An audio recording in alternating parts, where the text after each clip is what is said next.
At this year's SOHO meeting, I'll be discussing immuno-oncology approaches in treating patients with myelodysplastic syndrome. There has been a tremendous amount of progress in the last 2 to 3 years with the emergence of a number of new exciting drugs for the treatment of MDS.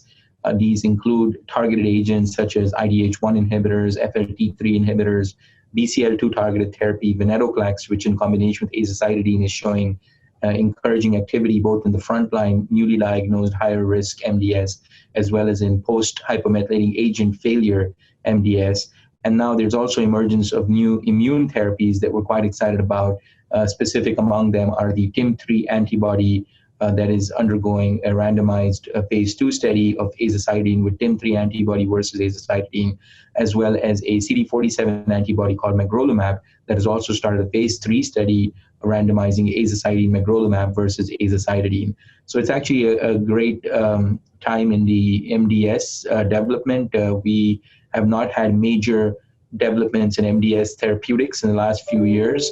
We did have the approval of drugs that help improve anemia, such as luspatercept, and more recently, oral version of hypomethylating agent, oral azacitidine ASTX7727. But we're hoping that the addition of some of these other agents, such as Venetoclax or IDH FLT3 inhibitors or immune treatments like TIM3 or CD47 antibody, are going to further improve the field.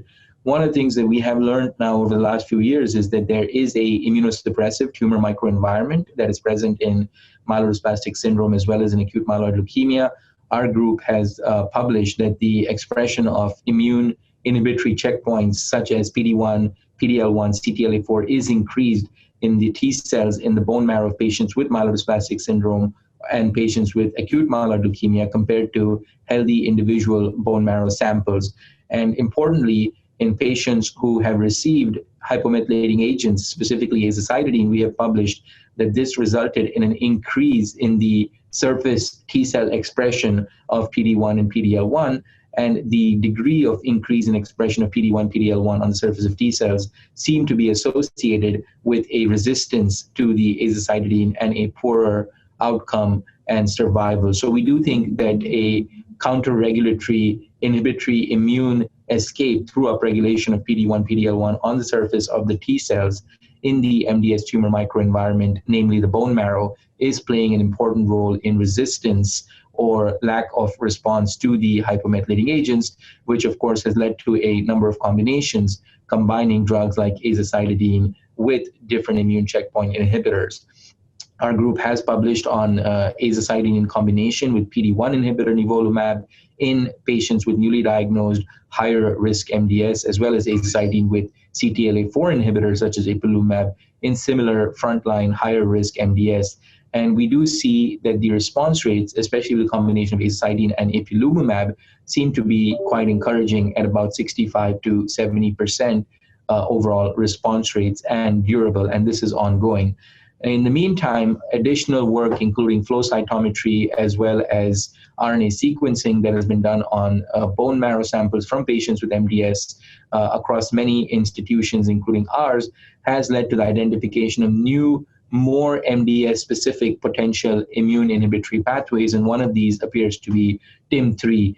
TIM3 is a very interesting marker. It works as a T-cell inhibitory pathway and suppresses the activity of T cells in the tumor microenvironment, and that is what we think is a major mechanism of action in many solid tumors and in heme malignancies. But in MDS and AML, it has an additional importance because TIM3, in fact, is a very important leukemia stem cell marker.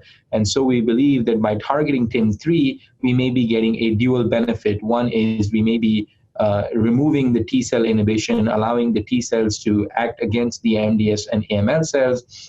And at the same time, there may be a component of direct ADCC or direct killing of the AML or MDS leukemia stem cells expressing TIM3.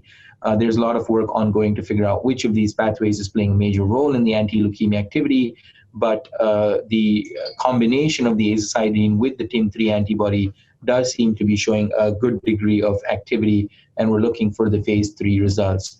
The other important immune pathway that we're quite excited about is CD47. CD47 is present on the surface of the leukemia blast, and CD47, when it interacts with SIRP-alpha on the surface of macrophages, results in inhibition or shutting down macrophage function, allowing the leukemia cells to survive and avoid phagocytosis. So by using CD47 antibodies, which block the interaction of CD47 with SIRP-alpha, we are allowing the macrophages to remain active and continue their function of phagocytosis, which will result in a better anti-leukemia activity.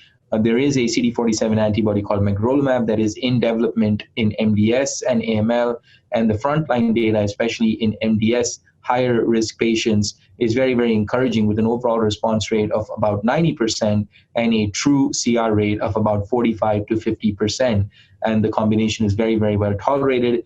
And the survival that was shown at the EHA meeting by Dr. Salman, one of my colleagues, is looking very promising at this time. So we do think that a number of these immune approaches, whether it's with the TIM3 antibodies, with the macrophage antibody magrolimab, or with ipilimumab, or potentially combination of these, are going to play a major role in the treatment of MDS, as well as some of the subsets of AML, specifically such as TP53 AML, in the years to come.